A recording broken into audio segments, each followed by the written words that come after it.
गणानां त्वा गणपतिगुं हवामहे कविं कवीनामुपमश्रवस्तमम् ज्येष्ठराजं ब्रह्मणां ब्रह्मणस्पतान् शृण्वन्नोतिभिः सीदसादनम् ఓం మహాగణపతయే నమః.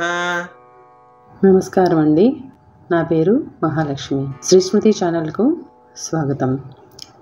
ఈరోజు నేను కొత్త అమావాస్య అనే పండుగను ఎలా జరుపుకుంటారు, ఆ రోజు ఏమి చేయాలి, ఏమి చేయకూడదు, అమావాస్య తిథి ఎప్పటి నుంచి ఎప్పటి వరకు ఉంటుంది, ఏ దేవతలకు పూజ చేయాలి చెప్పబోతున్నానండి. ముందుగా కొత్త అమావాస్య రోజున ఏమి చేయాలి? ఫాల్గుణ బహుళ అమావాస్యని కొత్త అమావాస్యగా భావిస్తూ ఉంటారు. ఇది చాంద్రమాన సంవత్సరంలో వచ్చే చివరి అమావాస్య.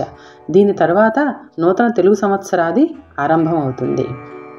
ఈ కొత్త అమావాస్య రోజున ఏ దైవాన్ని పూజించాలి, ఎలాంటి కార్యక్రమాలు నిర్వహించాలనే విషయంలో తర్జనలు భర్జనలు పడుతూ ఉంటారు.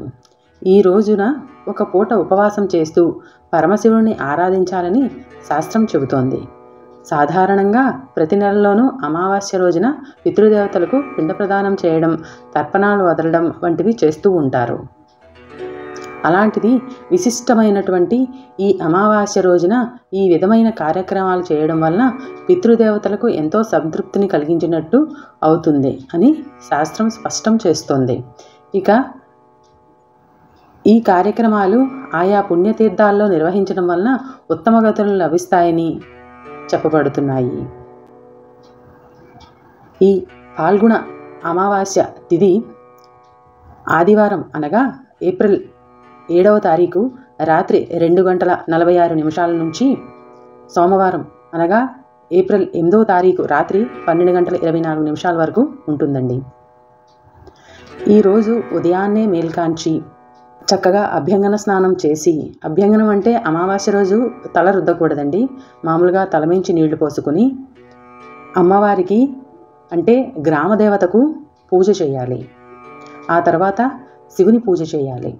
గ్రామదేవత అనగా ప్రతి గ్రామానికి ఎవరో ఒక గ్రామదేవత ఉంటారు. ఆ గ్రామదేవత దేవాలయానికి వెళ్ళి పూజ చేసుకుని రావాలి.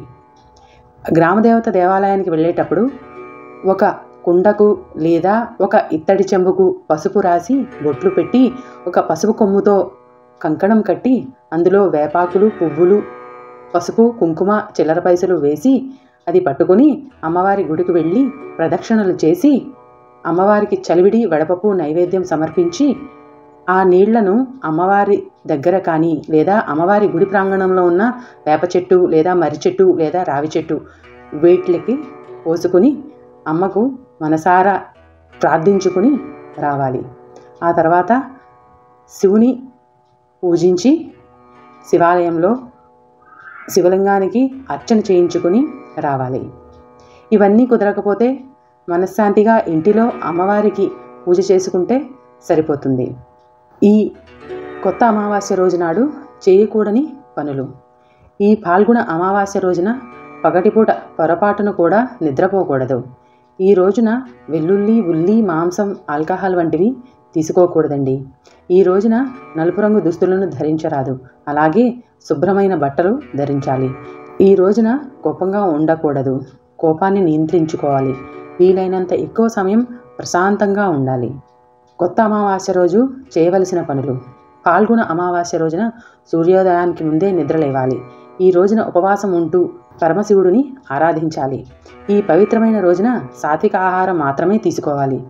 ఈ రోజున ఖచ్చితంగా ఉపవాసం ఉండాలి. ముఖ్యంగా సాయంత్రం వేళ ఇంట్లో దీపాలను వెలిగించాలి. ఈ రోజున పూర్వీకులను సంతృప్తిపరిస్తే మీరు అనుకున్న కార్యాలు దిగ్విజయంగా పూర్తవుతాయి. అంతేకాదు ఆర్థిక బాధలు కూడా తొలగిపోతాయి. ఇక ఈ కొత్త అమావాస్య రోజున సాయంత్రం వేళ పూజ గురించి చెబుతానండి.